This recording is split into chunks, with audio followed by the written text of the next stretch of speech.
गांव के बीचों बीच एक कच्ची सड़क के किनारे हर दोपहर एक छोटा सा ठेला सज जाता था। उस ठेले पर लकड़ी का चूल्हा धधक रहा होता, ताजे मसालों की खुशबू हवा में घुल जाती और भीड़ धीरे धीरे जमा होने लगती। ये ठेला था रवि का। उम्र 30-35 के बीच होगी। चेहरे पर हमेशा मुस्कान रहती। बचपन से अनाथ, पर दिल का ऐसा बड़ा कि पूरा गांव उसे अपना मानता था। एक बूढ़ी अम्मा जो हर दिन पहली ग्राहक होती, पास आकर बोली, अरे बेटा, आज भी इतना खुशबूदार चिकन बनाया है। लेकिन बता, कब तक मुफ्त में खिलाता रहेगा? कोई धंधा वंधा कर ले, थोड़ा कमा भी ले। अम्मा, जब तक जान है ये ठेला चलेगा।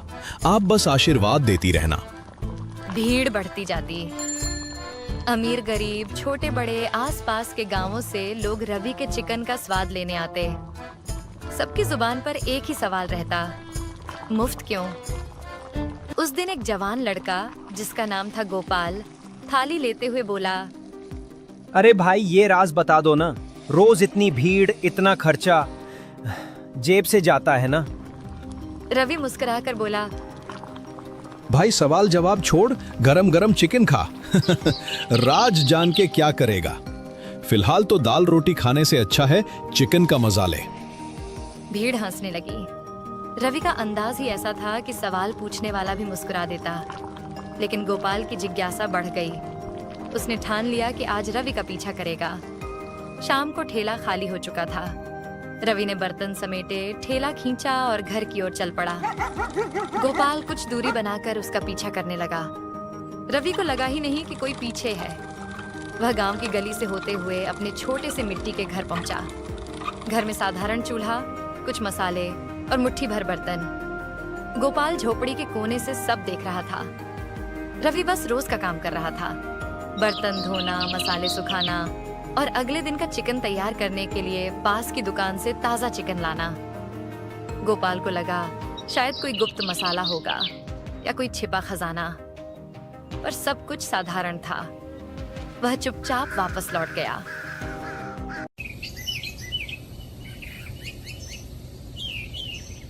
अगले दिन गोपाल फिर ठेले पर आया। भाई, कल रात तेरे घर तक गया था। रवि मुस्कुराया और कहा, अरे वाह। क्यों मैया, रेसिपी चोरी करनी थी क्या? रेसिपी नहीं। जानना था कि तू हर दिन इतना चिकन मुफ्त में कैसे खिला देता है। तेरा कोई नफा नहीं, ना पैसे आते, फिर कैसे? भाई, तेरे जैसे बहुत लोग पूछते हैं, पर सुन, ये राज जान के तू क्या करेगा? मुफ्त का चिकन खा, पेट भर और घर जा। राज जानने की भूख मत रख। ठीक है, पर एक दिन तो बता ही देना पड़ेगा। अरे हाँ, वो दिन आएगा। एक दिन पूरा गांव जान जाएगा। लेकिन अभी मत जान, अभी तो बस खा, नहीं तो चिकन खत्म हो जाएगा। तू भी ना, बड़ा ही अजीब आदमी है। अजीब हो तभी तो सबको मुफ्त में चिकन खिलाता हूं। रवि ने आंख मारते हुए कहा, भीड़ ठहाका लगाती है, मसालों की खुशबू हवा में फैलती है। हर कोई चिकन का स्वाद ले रहा है, लेकिन दिल के अंदर सबके मन में वही सवाल गूंज रहा है, रवि आखिर ये सब कैसे करता है? गांव में यह चर्चा का विषय बन चुका था। हर कोई राज जानना चाहता था, लेकिन रवि का रहस्य फिलहाल अंधेरे में ही था।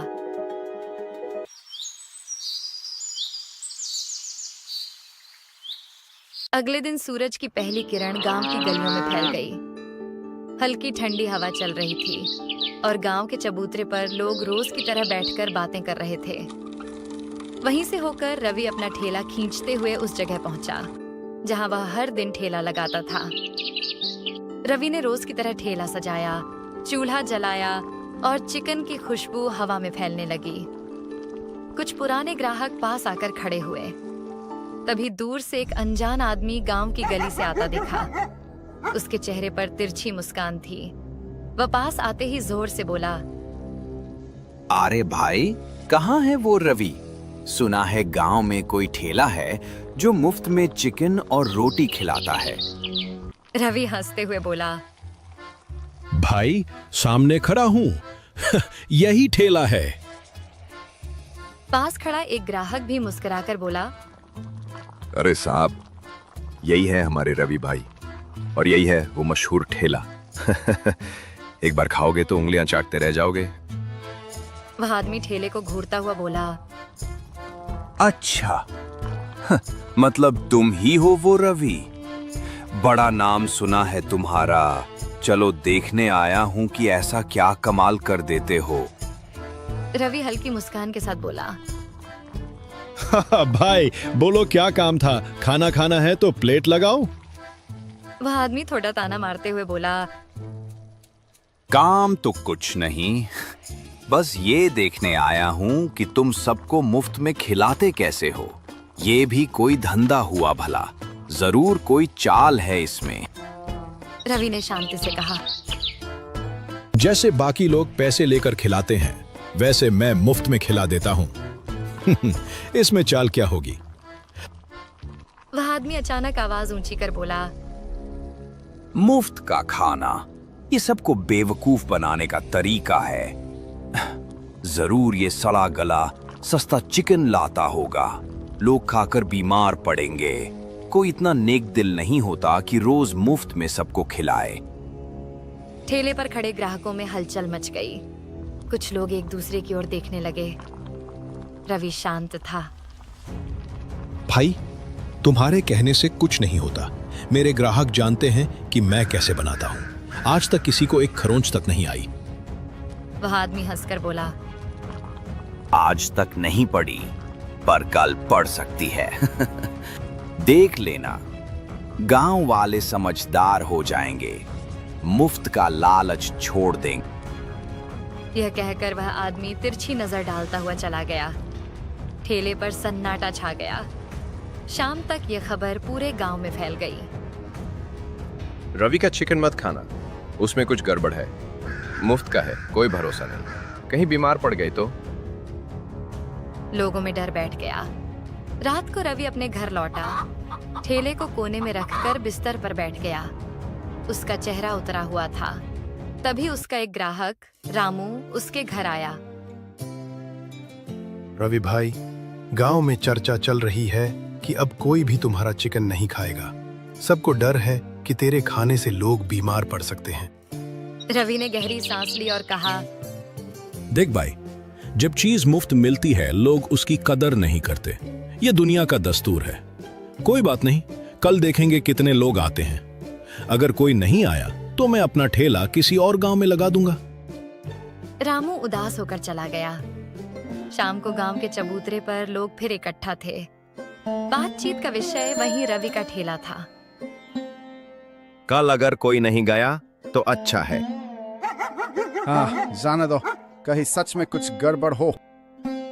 रवि को समझना चाहिए कि मुफ्त का लालच खतरनाक होता है। गांव का माहौल भारी हो गया। उस रात रवि बिस्तर पर लेटा छत को देखता रहा। अगर कल कोई नहीं आया तो क्या मैं अपना वादा तोड़ दूंगा? मैंने सबको खुश रखने की कसम खाई थी। अब क्या करूं? क्या मैं सबको अपना राज बता दूं? रवि के दिल में बेचैनी थी। उसने करवट ली, आंखें बंद की और धीरे धीरे नींद में डूब गया। गांव के आसमान में चांद टंगा था, लेकिन उसके दिल का अंधेरा बढ़ता जा रहा था। अगली सुबह गांव में हलचल थी। हर कोई यह चर्चा कर रहा था कि आज शाम रवि चौपाल पर सबके सामने अपने मुफ्त चिकन का राज बताएगा। लोग आपस में फुसफुसा रहे थे। देखना, जरूर कोई चाल होगी। हाँ भाई, कोई मुफ्त में इतना बढ़िया खाना नहीं खिला सकता। आज तो सब खुलासा हो ही जाएगा। उधर रवि चुपचाप अपने ठेले पर खड़ा था। ठेले पर चिकन बन चुका था, लेकिन ग्राहकों की भीड़ गायब थी। आज सुबह से कोई भी उसकी तरफ नहीं आया।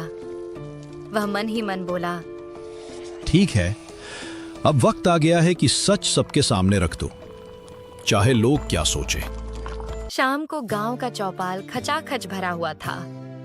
बच्चे, बूढ़े और औरतें सब जमा थे। गांव का मुखिया सबसे आगे बैठा था। उसके चेहरे पर मुस्कान थी, लेकिन आंखों में गहराई का दर्द भी झलक रहा था। भाइयों और बहनों, आज मैं अपना राज बताने आया हूं, लेकिन पहले एक बात साफ कर दूं। अगर मैंने सच बता दिया तो कल से मैं यहां मुफ्त में चिकन नहीं बांट पाऊंगा। सोच लो, राज चाहिए या मुफ्त का खाना? भीड़ में खुसफुसाहट हुई। तभी एक युवक आगे बढ़ा। राज, बताओ रवि, सच क्या है? हम सब जानना चाहते हैं। ठीक है, तो सुनो। ये कहानी आज से कई साल पहले की है। मैं पहले एक दूसरे गांव में चिकन बेचता था। वहां एक बहुत अमीर आदमी रहता था। उसका दिल बड़ा था। वो रोज मुझसे सारा चिकन खरीदता और गांव के अनाथ बच्चों, बूढ़ों और गरीबों को खिलाता। मैं रोज उससे अच्छे पैसे लेता और सोचता कि ये आदमी सचमुच फरिश्ता है। एक दिन अचानक वो आदमी बहुत बीमार पड़ गया। मुझे बुलावा आया। मैं भागा भागा उसके घर गया। उसने मेरा हाथ पकड़ा और कहा, रवि, अब मेरे पास ज्यादा वक्त नहीं है। ये मेरी सारी दौलत, जमीन जायदाद और गहने ले लो। वादा करो कि जब तक ये सब खत्म ना हो तुम भूखों को मुफ्त में खाना खिलाते रहोगे। मैं रो पड़ा। उसने फिर कहा, मेरी आखिरी ख्वाहिश है कि मेरे बाद कोई भूखा ना सोए। इतना कहकर उसने अपनी आखिरी सांस ली। उस दिन से मैंने ठान लिया कि इस दौलत का एक एक पैसा दूसरों को खिलाने में लगाऊंगा। यही वजह है कि मैं यहां मुफ्त में चिकन बांटता हूं। चौपाल पर सन्नाटा छा गया। सभी गांव वाले एक दूसरे की ओर देखने लगे। किसी के पास कुछ कहने को नहीं था। उनकी आंखों में शर्म और पछतावा झलक रहा था। रवि बेटा, हमें माफ कर दो। हमने तेरे नेक काम पर शक करके बड़ा पाप किया। तू गांव का बेटा है, हमें गर्व होना चाहिए था, लेकिन हमने तुझे दुख दिया। मैंने किसी से शिकायत नहीं की, पर अब मैं यहां रुकूंगा नहीं। जिस आदमी ने मुझे ये दौलत दी, उसने कहा था कि मैं इसे दूसरों को खुश करने में लगाऊं। जब यहां लोग मेरी मंशा नहीं समझ पाए, तो मुझे अगले गांव जाना होगा। शायद वहां कोई भूखा होगा जिसे मेरा ठेला चाहिए। अगले दिन रवि अपना ठेला लेकर गांव छोड़ गया। कुछ मील दूर नए गांव में उसने ठेला लगाया। वही खुशबू, वही प्यार। वहां के लोग हैरान थे कि कोई इतना स्वादिष्ट खाना मुफ्त में दे रहा है। लेकिन इस बार रवि को देखकर उनकी आंखों में बस सम्मान था। रवि ने खुद से कहा, यही मेरा रास्ता है। जब तक ये दौलत है मैं भूखों को खिलाऊंगा। शायद किसी दिन लोग समझेंगे कि असली दौलत पैसों की नहीं, इंसानियत की होती है।